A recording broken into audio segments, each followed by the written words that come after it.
2021년 7월 13일 비트코인 시장 주요 뉴스 브리핑 시작하겠습니다. 첫 번째 뉴스입니다. 암호화폐 폴리곤 프로젝트 통합 계획 발표. 폴리곤이 또 다른 주요 프로젝트를 앞두고 있다. 오픈오션 프로젝트이다. 오픈오션 폴리곤 통합을 앞둬 여러 네트워크에서 상호 호환성을 지원하는 선도적인 암호화폐 폴리곤은 기존의 중앙화된 금융과 탈중앙화된 금융 간의 통합 계획을 발표했다. 폴리곤의 오픈오션 파이낸스는 폴리곤의 획기적인 통합 계획을 발표하여 거래 범위를 확장하고 사용자에게 최저의 슬리피지를 통해 경쟁력 있는 가격을 제공한다. 폴리곤 네트워크에 대한 통합 계획은 오픈오션 커뮤니티를 통해 발표되었다. 오픈오션은 트위터에서 커뮤니티에 어떤 네트워크가 집계되기를 원하는지에 대한 설문을 실행했고 44,000개 이상의 투표에서 폴리곤은 48.7%를 얻었다. 솔라나는 32.2%로 그 뒤를 이었다. 오픈오션 공동 창업자 신디는 폴리곤 통합에 대해 다음과 같이 밝혔다. 폴리곤은 디파이 사용자들과 거래자들 간의 강력한 선호를 바탕으로 성장해왔습니다. 더불어 저렴하고 강력한 개방성을 띠는 이더리움 호환 네트워크를 통합할 것에 대한 요구를 이제 수용하게 되었습니다. 폴리곤은 보안을 훼손하지 않으면서 느린 속도, 비싼 가스 요금 등 이더리움 고유의 문제를 극복할 수 있는 프로토콜이자 프레임워크이다. 폴리곤 통합에 따라 트레이더들은 오픈오션의 원스톱 거래 플랫폼을 사용한다. 폴리곤 거래소 및 거래 자산으로부터 유동성을 바탕으로 한 거래를 최저의 슬리피지를 바탕으로 한 가장 효율적인 가격을 만나볼 수 있다. 오픈오션은 사용자들이 폴리곤에서 거래하도록 장려하기 위해 트레이딩 채굴 플랫폼을 런칭할 계획이다. 앞으로 2주 내에 오픈오션을 통해 폴리곤을 거래하는 사용자를 위해 10만 개의 기본 오픈오션 토큰을 제공할 예정이다.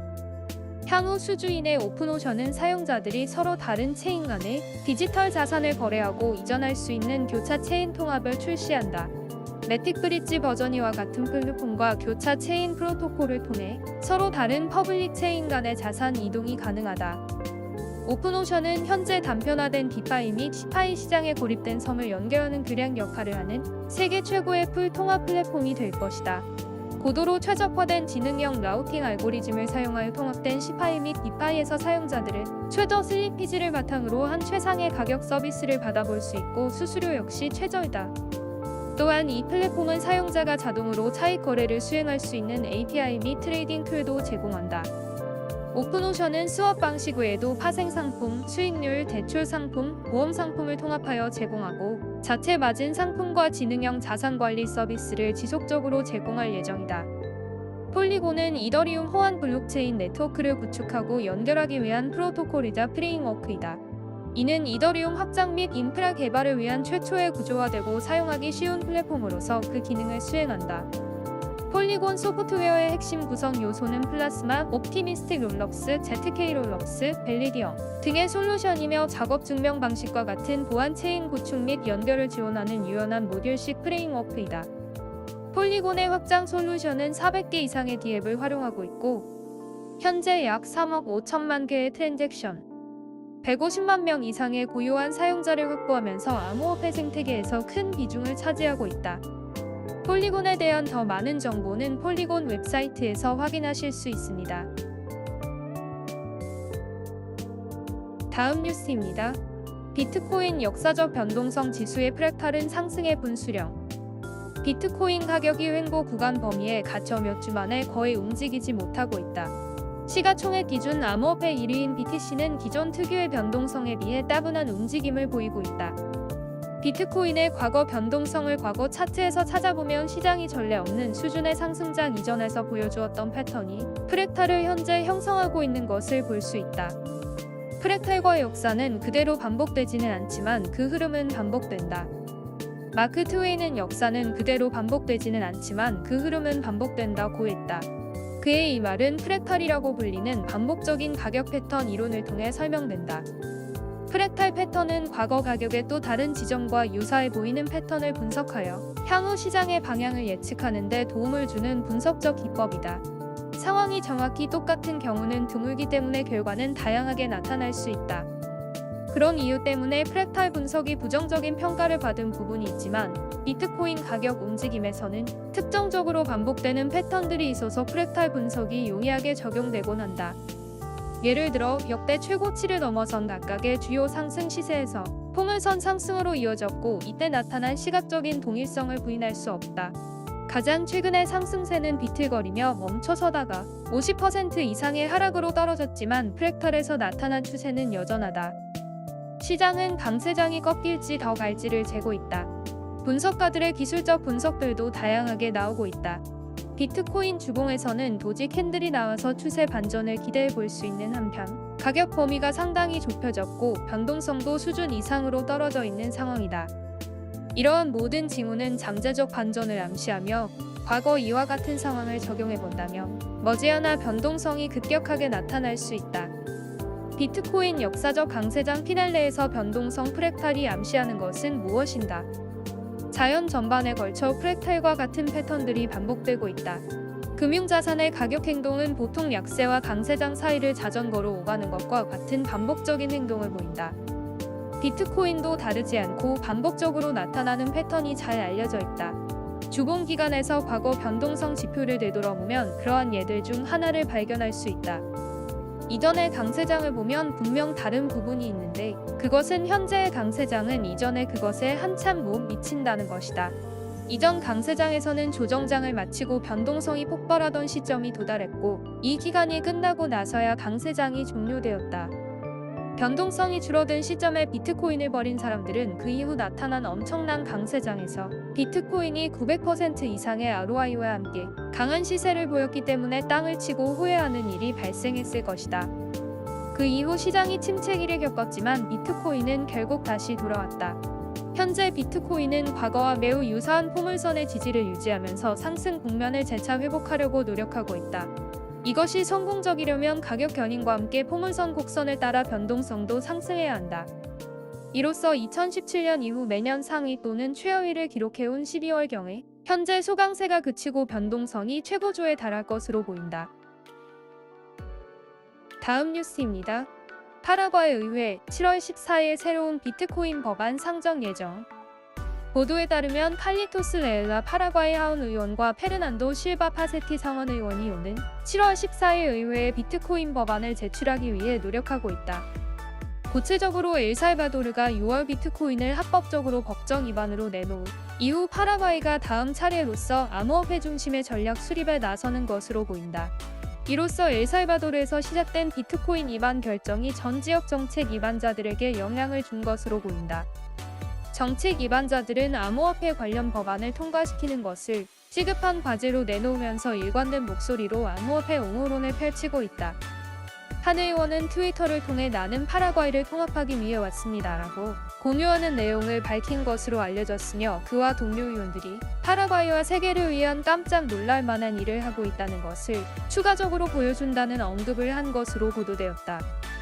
레엘라는 이 법안의 구체적인 내용을 공개하지 않았지만 국내의 몇몇 정책 위반자들은 비트코인을 합법적으로 법정 입찰로 간주하는 엘살바도르의 전철을 밟고 싶어한다. 6월 6일 레엘라는 트위터에 암호화폐 자산이 세계 앞에서 파라과이를 혁신하기 위한 중요한 프로젝트와 관련이 있을 것이라고 밝혔다. 이번 법안은 레엘라 의원의 발언 내용을 감안해 볼 때 그는 파라과이를 암호화폐 투자자와 기업, 해외 비트코인 채굴자 등을 유치하는 허브로 만들기 위한 다양한 방안을 내놓을 것으로 알려졌다. 그 법안은 아마도 비트코인을 법정 입찰로 간주하도록 가능하게 하는 조항이 있을 것이다. 라틴 아메리카는 최근 아르헨티나, 베네수엘라, 멕시코 등 일부 특정 국가에서 현지 경제 및 재정 압박으로 인해 암호화폐 채택을 지원하는 잠재적 허브로 인정받고 있다. 라틴 아메리카는 최근 아르헨티나, 베네수엘라, 멕시코 등 일부 특정 국가에서 현지 경제 및 재정 압박으로 인해 암호화폐 채택을 지원하는 잠재적 허브로 인정받고 있다. 다음 뉴스입니다. 비트코인이 세계를 초인플레이션으로 이끌 수 있을까? 영국의 경제학자 버나드 코놀리는 비트코인의 거품이 어떻게 초인플레이션으로 이어질 수 있을까? 라는 제목의 기사를 실었다. 이 기사에서 저자는 중앙은행의 권위가 훼손될 경우 암호화폐가 세계 경제에 악영향을 미칠 수 있다고 주장한다. 저자는 이러한 기관들이 너무 늦기 전에 암호화폐 거품을 막아야 한다고 믿는다. 세계 경제는 이미 복잡한 상황으로 빠져들었습니다. 라고 코놀리는 말했다. 지난 천년의 말기에 앨런 그린스펀이 이끄는 미국 연방준비제도 이사회는 실수를 했고 경제의 불균형을 초래했다. 인터넷 주도의 신경제체제에서 활기차고 적극적인 기업들의 기대치에 부응하지 못하고 적시의 실질 장기 금리가 오르지 못했기 때문에 문제가 되었습니다. 따라서 이 수십 년 동안 소비에 대한 지출 적자를 초래한 자본의 잘못된 배분이 있었다. 다시 말해 사람들은 닷컴 시대의 버팀목이 될 새로운 경제에 대한 수요를 창출하기 위해 과도하게 소비하고 저축 없이 남겨졌다. 향후 수십 년 동안 많은 자산이 거품 단계로 진입한다. 주식과 같은 일부 자산에서는 거품이 완전히 합리적일 수 있다고 저자는 주장한다. 이는 특정 자산의 경우 만기일이 없기 때문에 가격이 영구적으로 상승할 수 있기 때문이다. 그러나 수익률이 마이너스인 채권과 자산의 경우 거품은 합리화하기 어렵다고 저자는 말한다. 하지만 코놀리는 비트코인과 디지털 자산에 의해 추진된 암호화폐 거품이 재산 분배의 대재앙적 변화를 가져올 수 있다고 믿는다. 주식과 마찬가지로 암호화폐도 만기일이 없다. 따라서 가격은 결정된 기간을 무시해도 가치가 있다. 저자는 다음과 같이 덧붙인다. 그래서 거품은 같은 방법으로 합리적일 수 있습니다. 그러나 일단 거시 경제적 맥락을 고려하게 되면 거품이 터져야만 한다는 것이 명백해지기 때문에 큰 문제가 될 수 있는 것이요. 미래의 빈곤과 세계 파괴의 주범이 될 비트코인. 코놀리는 명목 화폐의 인플레이션 특성과 관련하여 유효한 논지를 제시한다. 비트코인은 무한대로 가치가 올라갈 것이다. 그렇지 않으면 그렇지 않을 것이다. 타협할 여지가 없다. 후자의 경우라면 비트코인의 가격이 결국 하락하거나 중앙은행과 같은 대형 기관의 지원을 받게 된다는 것이다. 반대로 비트코인의 가격이 무한대로 오른다면 암호화폐는 전 세계의 모든 생산적 잠재력을 고갈시키는 자산이 될 수 있다. 따라서 세계적인 갈등이 보유자들 사이에 더 많은 비트코인과 더 많은 부를 얻기 위해 촉발될 수 있고 그 과정에서 그들은 다른 모든 사람들을 가난하게 할 수 있다. 그러므로 코놀리는 국제정부의 즉각적인 개입을 요구했다. 그는 이제 암호화폐 거품을 멈춰야 한다고 주장했다. 그렇지 않은 상황에서 중앙은행들이 암호화폐에 손을 대기 시작하면 세계 경제가 타격을 입을 수 있다. 저자는 이렇게 말했다. 거품이 계속 커지면 그들은 앞으로 암호화폐 보유를 상품과 서비스로 전환하기 위한 치열한 경쟁에 직면해야 하며 이는 초인플레이션을 일으키고 사회를 파괴할 것입니다.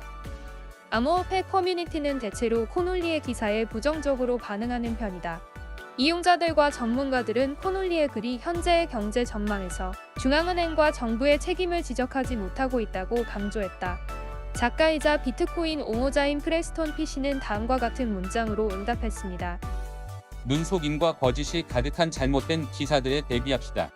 비트코인은 세계 경제를 파괴할 것이다 라는 기사들 말입니다. 실수하지 마세요. 이 혼란을 야기하는 것은 기득권층이죠. 그것이 사실입니다. 그들은 전 세계적인 사회 불안, 분열, 부의 양극화 등을 야기하고 있습니다. 기사가 작성되는 당시 비트코인은 흥보 중이다. 현재는 33,493달러에서 거래되고 있다. 시가총액 1위 암호화폐 비트코인은 기술적 분석에서 34,000달러, 35,000달러 이상의 상승해야 더 높은 목표를 향해 나아갈 수 있을 것이다.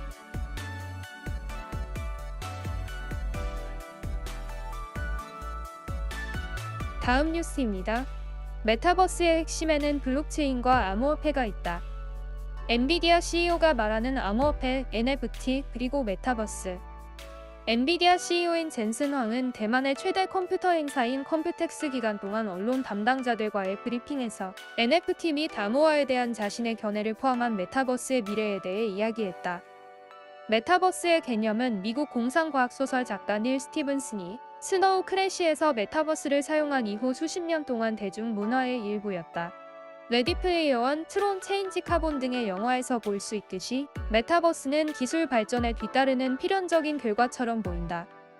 메타버스는 우리가 현재 살고 있는 세계와 연결되어 사람들이 물리적 장벽으로부터 독립적으로 상호작용할 수 있게 해주는 가상 세계이다. 이러한 가상 세계는 현실적인 디자인과 경제성은 물론 사용자의 아바타와 디지털 자산을 가지고 있다. 게임 업계뿐 아니라 가상현실과 증강현실 분야에서 엔비디아가 선도 업체 중 하나이기 때문에 젠슨 황은 이 주제에 대해 논의할 수 있는 가장 적합한 권위자 중 한 명이다. 그래서 그는 가상 컴퓨터 박람회에서 이 주제에 대한 질문을 받았다. 메타버스에 대한 그의 생각에 대한 질문을 받았을 때 그는 우리가 그것에 정점했다. 그리고 많은 종류의 메타버스가 있을 것이다 라며 그가 가진 믿음에 대해서 이야기했다. 그는 VR과 AR 기술과 같은 부품들이 그 어느 때보다도 빠르게 결합되고 있으며 그 결과 소비자들이 더 쉽게 메타버스 개념에 접근할 수 있게 되었다고 말했다. 엔비디아는 엔비디아 옴니버스라는 자체 메타버스 프로젝트를 통해 지금까지 엔비디아 전문가 팀이 개발한 대부분의 제품을 결합했다. 현재 BMW, WPP, 벤틀리 등 400여 개 업체가 사용하고 있다. 메타버스에서 블록체인과 암호화폐가 중요한 역할을 할 것이다. 메타버스의 디지털 특성상 NFT나 암호화폐 같은 기술도 중요한 역할을 할 것으로 전망된다. 메타버스 자체가 디지털 자산과 이에 대한 사용자 소유권에 관한 것이므로 블록체인의 불변성은 사용자가 블록체인을 통해 얻은 모든 것을 진정으로 소유할 수 있는 방법을 제공할 수 있다. 황은 다음과 같이 말함으로써 메타버스의 잠재적 가능성에 대한 그의 입장을 공유했다. 메타버스의 경제는 물리적 세계 경제보다 더 커질 것입니다.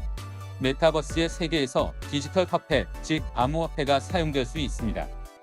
전 세계적으로 인기를 얻고 있는 NFT는 또한 메타버스 경제에서 중요한 역할을 할 수 있게 해줄 것이며 사용자들이 AR을 통해 소유한 자산과 상호작용할 수 있게 될 것이다.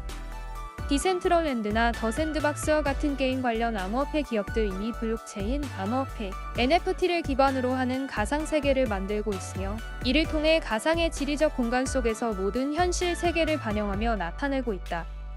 이 두 프로젝트의 성공은 그러한 접근법에 대한 기관 투자자들의 관심이 증가하고 있다는 것을 보여주며 이러한 현상은 메타버스라는 개념으로 쉽게 해석될 수 있다. 그래픽 카드 업계가 지문 증명 방식에 열광하고 있다. 또한 황은 암호화폐 채굴 산업이 그래픽 카드 산업에 점점 더 많은 요구를 하는 것에 대한 질문을 받았다. 최근 그래픽 카드는 채굴 산업에 대한 요구로 전 세계적인 가격 상승 현상이 발생한 바 있다. 이와 관련해 황은 비트코인, 이더리움 등 네트워크들이 엔비디아의 GPU를 채굴용으로 선택한 이유는 에너지 효율과 성능, 분산 네트워크의 이점 때문이라고 말했다.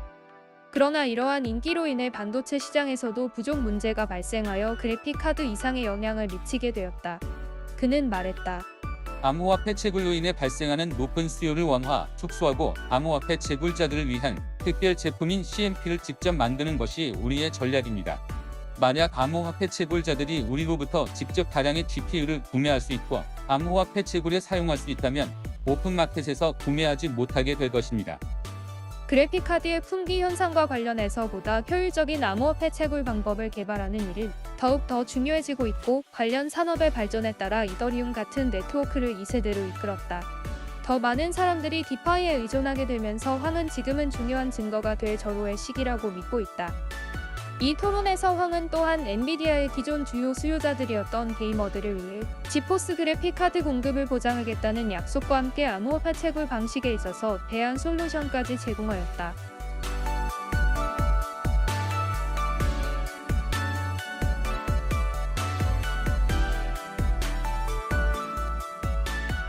오늘의 주요 뉴스는 여기까지입니다. 영상이 도움이 되셨다면 구독 후 알람 설정을 해주세요.